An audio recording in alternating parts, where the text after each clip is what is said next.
नमस्कार दोस्तों, न्यूमरोलॉजी में आज हम लोग जिस टॉपिक के ऊपर बात करने वाले हैं वो है ड्राइवर नंबर 2 और कंडक्टर नंबर 9 के कॉम्बिनेशन के ऊपर।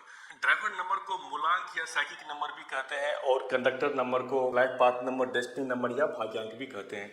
इसका कैलकुलेशन कैसे करते हैं यह हम लोग अपने पिछले वीडियो में समझते हुए आ रहे हैं कि इनका कैलकुलेशन कैसे होता है। डेट ऑफ बर्थ में क्या करना है, जो डे ऑफ बर्थ है उसका सम टोटल यदि सिंगल डिजिट पर यदि नंबर 2 आ जाता है तो उनका ड्राइवर नंबर या मूलांक 2 हो जाएगा। या यह बोल लीजिए कि किसी का डे ऑफ बर्थ किसी भी महीने के 2 तारीख को, 11 तारीख को, 20 तारीख को या 29 तारीख को होता है तो उनका ड्राइवर नंबर 2 हो जाएगा। अब कंडक्टर नंबर का कैलकुलेशन करने के लिए डेट ऑफ बर्थ में day of birth, birth month और बर्थ ईयर सबको ऐड करना है और यदि उसका सब टोटल सिंगल डिजिट पर यदि नंबर 9 आ जाता है तो उनका कंडक्टर नंबर या भाग्यांक 9 हो जाएगा। न्यूमरोलॉजी में नंबर 2 को मून यानी चंद्रमा की संज्ञा दी गई है और नंबर 9 को मार्स यानी मंगल की संज्ञा दी गई है। जब मून और मार्स जब एक साथ आएंगे तो यह किस तरह के स्वभाव एक जातक को देंगे, उसका कैरेक्टर्स कैसे होगा, उनका ट्रेड्स कैसा होगा, यह हम लोग जानने वाले हैं। वैसे आप देखें तो जो नंबर 2 है वो जेंटल है, वो सौम्य है, वो पीसफुल है, वो शांत स्वभाव के होते हैं। और जो नंबर 9 है जो कि मार्स का नंबर है वो एग्रेसिव होते हैं, वो एग्रेशन ज़्यादा होता है, वो एक वॉरियर होता है, वो एक फायर की तरह होते हैं।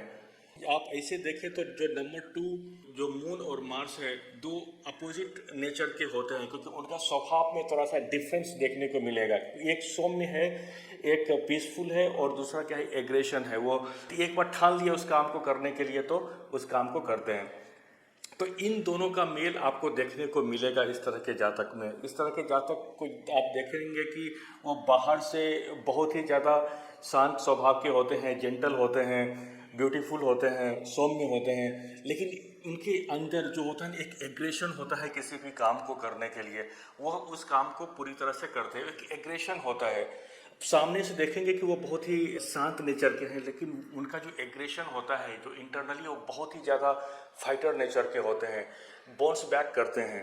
तो इस तरह के लोग जब अपना माइंड को जब किसी भी चीज़ में लगाते हैं जो कि माइंड और विजन का भी कारक होता है, तो उसके साथ जब इनका एग्रेशन होता है तो यह किसी भी काम को बहुत ही आसानी से कर लेते हैं। किसी भी काम को हाफ वे नहीं छोड़ते हैं, किसी काम को पूरा करते हैं। इकोनॉमिकली देखेंगे तो यह लाइफ में बहुत ज़्यादा प्रोग्रेस करते हैं। इस तरह के लोग इंटेलिजेंट होते हैं, स्पिरिचुअल होते हैं, रिलीजियस होते हैं। इस तरह के लोगों को आप देखेंगे कि वेलफेयर, जो किसी को हेल्प करने में ज़्यादा बिलीव करते हैं, बहुत ही ज़्यादा हेल्प करते हैं, वो काइंड नेचर के होते हैं इस तरह के लोग।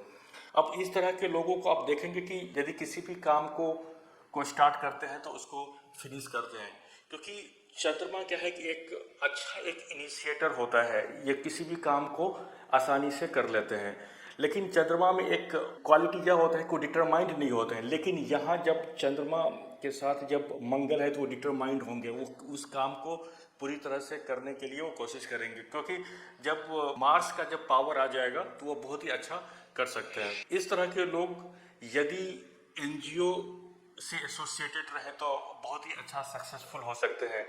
इस तरह के लोग अच्छा काउंसलर हो सकते हैं, एजुकेशन सेक्टर में बहुत ही अच्छा कर सकते हैं। इस तरह के लोगों को आप देखेंगे कि यदि नेवी में जाएं तो बहुत ही अच्छा कर सकते हैं, आर्मी में जाए तो बहुत ही अच्छा कर सकते हैं, कि रेस्टोरेंट का बिजनेस करें बहुत ही अच्छा कर सकते हैं इस तरह के लोग। अब इस तरह के लोग अच्छा पब्लिक स्पीकर हो सकते हैं, इंटेलिजेंट होते हैं। इस तरह के लोग अच्छा प्रीचर हो सकते हैं। इनके लाइफ में देखेंगे कि कहीं ना कहीं मैरिज रिलेटेड प्रॉब्लम आपको देखने को मिल सकती है, क्योंकि चंद्रमा और जो मार्स है दो डिफरेंट नेचर के प्लैनेट है, एक दूसरे के साथ वो जेल नहीं हो सकते। रिलेशनशिप में डिफरेंसेस देखने को मिल सकते हैं रिलेशनशिप सेक्टर में, लेकिन वेल्थ सेक्टर में बहुत ही अच्छा होगा। इस तरह के जातकों को चाइल्ड रिलेटेड थोड़ा सा प्रॉब्लम आ सकती है, थोड़ा सा डिले हो सकता है, क्योंकि मून और मार्स एक दूसरे के साथ जेल नहीं होते तो चाइल्ड रिलेटेड इश्यूज आ सकते हैं, थोड़ा डिले हो सकते हैं, रिलेशनशिप सेक्टर में थोड़ा प्रॉब्लम हो सकता है। तो इसके लिए प्रॉपर रेमेडीज करना चाहिए।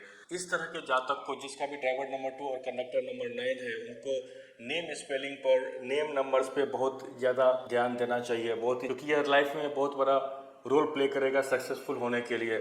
यदि चार्ट में नंबर 1 अच्छे कंडीशन में नहीं है तो उनको 1 का सपोर्ट दे सकते हैं। यदि फेवरेबल नंबर की बात करें, जैसे फ्रेंडली नंबर की बात करें, तो नंबर 1 इनका फ्रेंडली नंबर होगा, नंबर 5 फ्रेंडली नंबर होगा, नंबर 3, नंबर 7 ये फ्रेंडली नंबर होगा। नंबर 7 फ्रेंडली नंबर कहने का मतलब, क्योंकि ये कभी कभी चार्ट में बहुत बड़ा रोल प्ले करता है। जैसे रिलेशनशिप प्रॉब्लम होता है तो उसमें यह बहुत ही ज़्यादा हेल्पफुल होता है। नंबर 6 का भी सपोर्ट दे सकते हैं इस तरह के जातक का।